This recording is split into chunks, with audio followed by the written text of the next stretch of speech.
Ningsi Lawele NIM 86040597 dari jurusan PGSD Fakultas FKIP.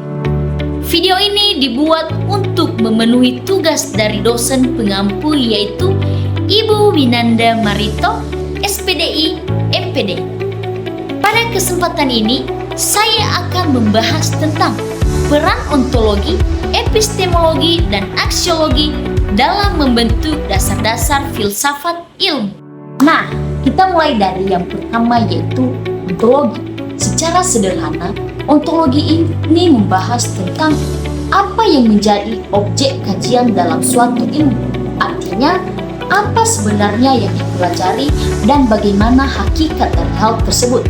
Kalau kita kaitkan dengan pendidikan khususnya di sekolah dasar, yang dikaji itu seperti siswa, proses belajar, interaksi guru dan siswa, sampai lingkungan belajarnya. Contohnya, dalam pembelajaran di kelas rendah, yang menjadi fokus kajian adalah kemampuan membaca siswa, kesulitan yang mereka alami, serta proses mereka memahami teks.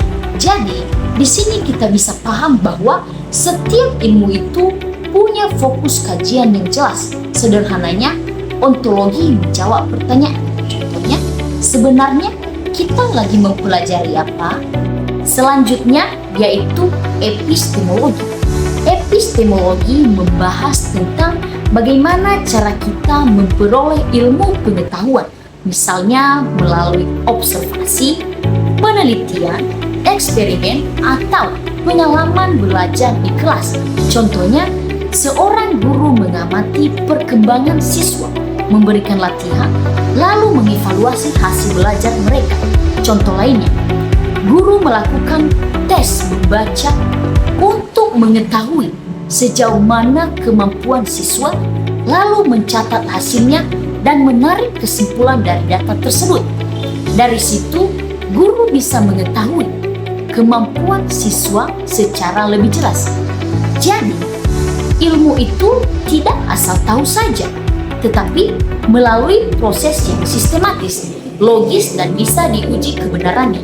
Dengan kata lain, epistemologi menjawab pertanyaan. Contoh, bagaimana kita tahu sesuatu itu benar? Nah, yang ketiga adalah aksiologi.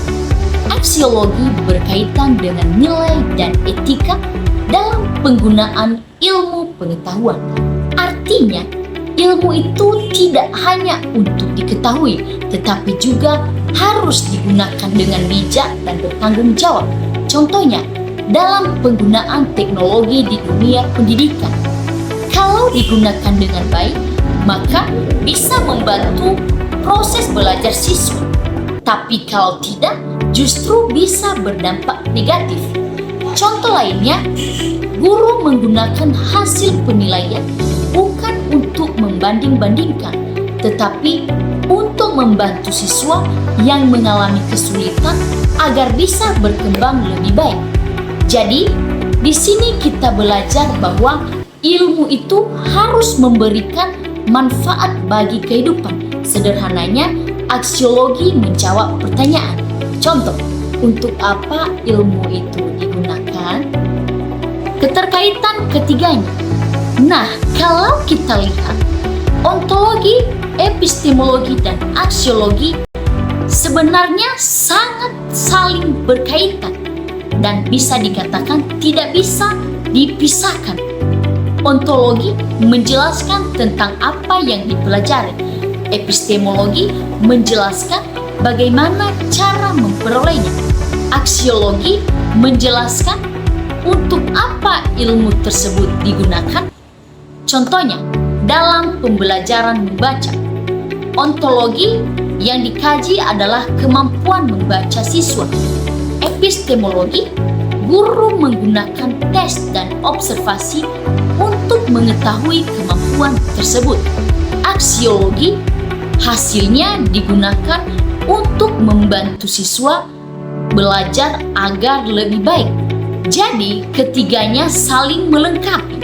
Hal ini menunjukkan bahwa ilmu itu tidak hanya berbicara tentang pengetahuan saja, tetapi juga tentang cara mendapatkannya, dan bagaimana menggunakannya secara bertanggung jawab. Kesimpulannya, ontologi, epistemologi, dan aksiologi memiliki peran yang sangat penting dalam memahami ilmu pengetahuan secara utuh. Dengan memahami ketiganya, kita tidak hanya mengetahui ilmu saja, tetapi juga memahami asal-usulnya, cara memperolehnya, serta bagaimana menggunakannya secara tepat dalam kehidupan sehari-hari, khususnya sebagai calon pendidik.